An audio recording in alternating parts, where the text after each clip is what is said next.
Have you ever noticed how the smartest people in the room often seem the most restless inside their own heads? It might look like a gift on the outside: sharp thinking, fast analysis, endless ideas. But for many, that gift comes with a hidden burden: overthinking. At first glance, it feels like intelligence should make life easier. Smarter people should be able to solve problems faster, make decisions with confidence, and move forward with clarity. And sometimes that's true. But intelligence also means the brain doesn't stop at the first answer. It digs deeper. It sees not one solution, but 10 possible outcomes. It doesn't just weigh the pros and cons. It imagines the ripple effects, the what ifs, the what if I'm wrong scenarios. Psychologists point to the prefrontal cortex, the part of the brain responsible for planning and decision-making, as the main player here. In highly intelligent people, this area is often more active. That means they're naturally wired to simulate future possibilities. It's like having a supercomputer running inside your head, but instead of shutting down once the calculation is done, it keeps running simulations endlessly. Take, for example, someone choosing a career path. While most people might weigh a few factors: salary, interest, location, a highly analytical mind might spin out hundreds of possibilities. What if I take this job and hate it? What if I move abroad and regret it? What if staying means I miss a once-in-a-lifetime chance? The mind tries to account for every possible branch in the tree of life, and in doing so, gets stuck at the root. This is where the paradox lies. The variability that makes smart people capable of deep insights also traps them in mental loops. It's what we often call analysis paralysis, a freeze that happens not because of ignorance but because of too much awareness. And here's the deeper truth. The world praises intelligence but rarely talks about its downsides. Society loves the idea of a brilliant thinker, yet it doesn't see the sleepless nights, the constant questioning, or the inability to make simple decisions without replaying them over and over. To outsiders, overthinking might look like indecision. But inside, it feels like carrying the weight of 1,000 possible futures on your back. In a way, overthinking is not a flaw of intelligence, it's its shadow. Where there's light, there's also a shadow. The sharper the light of awareness, the darker and longer the shadow of doubt can become. And this leads us to the next question. Why does the intelligent brain keep spinning in circles instead of simply choosing a path and moving on?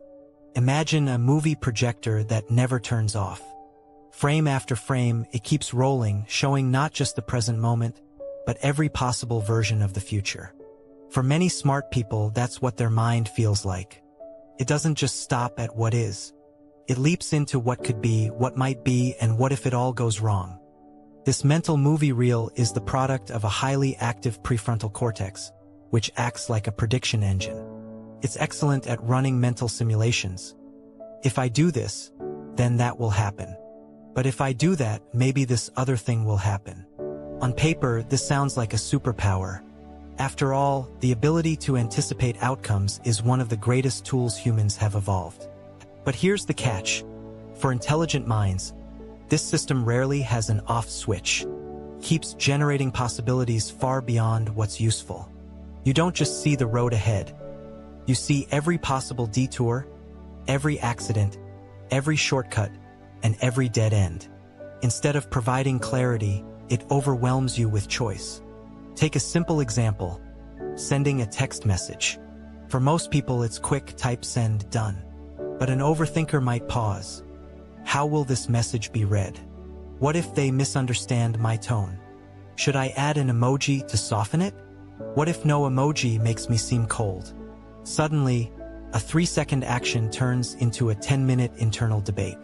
This happens because the brain's what-if machine isn't just about logic.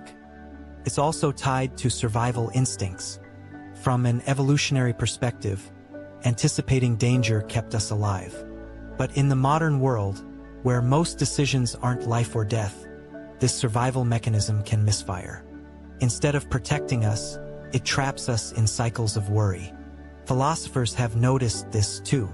Soren Kierkegaard once said, "Anxiety is the dizziness of freedom. The smarter we are, the more possibilities we see. And with those possibilities comes the anxiety of choice." Too many doors make it harder to walk through even one. This is why overthinking feels endless. The brain is constantly trying to calculate the perfect outcome, yet the more it thinks, the more variables it discovers. It's like chasing the horizon. No matter how fast you run, it always moves further away. So, intelligence gives us the ability to see beyond the obvious, but without balance, that same ability turns into a maze we can't escape. Which brings us to the next layer of the problem. If the brain is such a powerful prediction machine, why does it lean toward fear and doubt instead of confidence? If intelligence builds the what-if machine, then fear and perfectionism are the fuel that keeps it running nonstop. For many smart people, the challenge isn't just thinking of multiple outcomes. It's the fear of choosing the wrong one. Let's start with fear of failure. When your brain can see 10 steps ahead, it also sees 10 different ways things could collapse. And because intelligent people often set high standards for themselves, failure doesn't just feel like a small mistake. It feels like proof that all that thinking wasn't enough. Psychologists call this catastrophizing, where the mind magnifies the negative possibilities until they feel unavoidable. Then there's perfectionism. Smart people often grew up being praised for their abilities. Good grades, quick learning, or sharp insights. Over time, that praise can create pressure, an unspoken rule that they must always perform at the highest level. This pressure turns every decision into a test. What if this choice isn't the best one? What if I disappoint others? What if I disappoint myself? Think of it like standing in front of a row of doors. Most people might pick one and walk through, but a perfectionist overthinker feels like they must choose the perfect door, because anything less means wasted potential. The problem is, in real life, no door is perfect. Every choice has trade-offs, risks, and unknowns. So instead of moving forward, the overthinker hesitates, reanalyzes, and stays stuck. Social expectations make this even harder. Smart people are often labeled as the ones who know what they're doing. Friends, family, or colleagues may look to them for advice or leadership.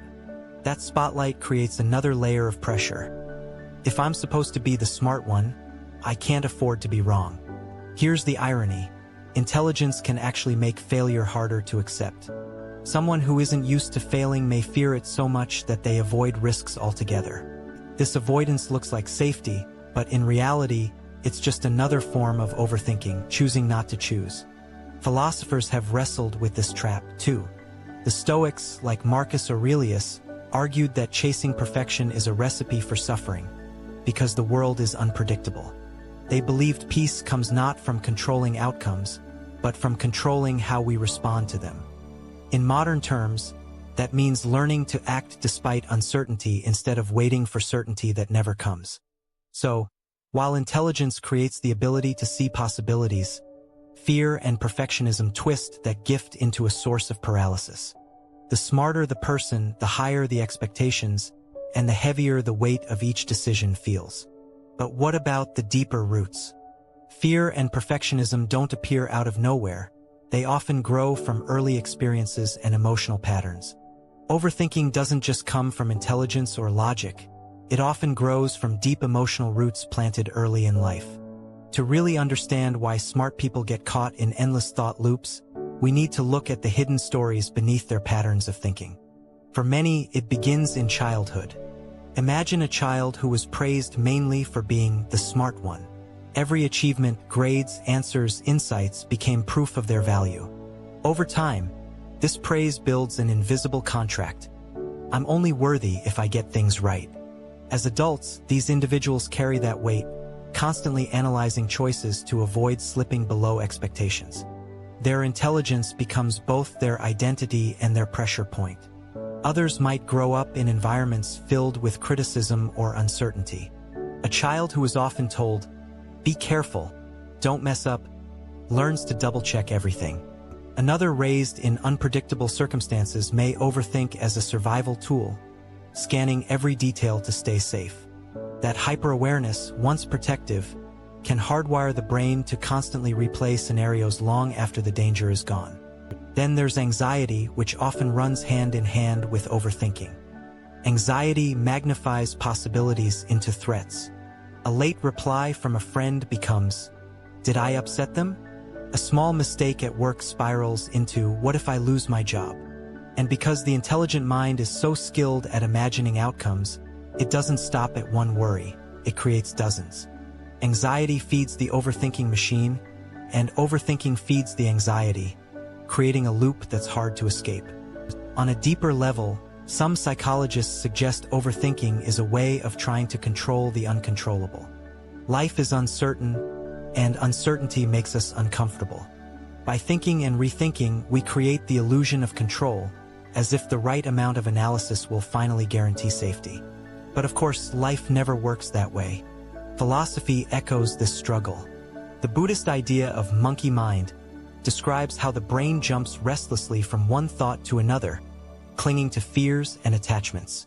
The solution, according to this wisdom, isn't to think harder but to quiet the noise, to observe thoughts without letting them dictate our lives. This shows us something important. Overthinking is not just about what smart people think, but also about why they think that way. It's not simply an intellectual habit.